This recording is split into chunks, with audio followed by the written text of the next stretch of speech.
good morning. Oh my god, it's so cold in the shed today.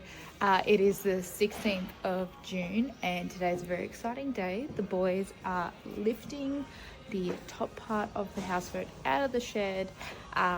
One, so Ballins can start making someone else's pontoon, but two, that means we're almost out of the shed, which is a huge milestone in terms of houseboat build. So we're very, very excited. So I'll give you a bit of a sneak peek. The boys are just setting her up at the moment.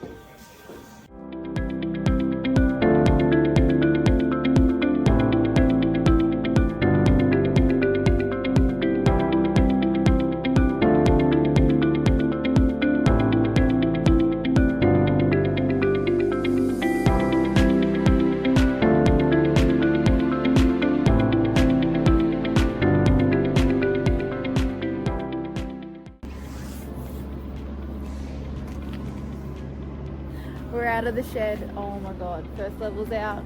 Boys did a great job. It's getting really real now. This is a huge milestone, so woohoo!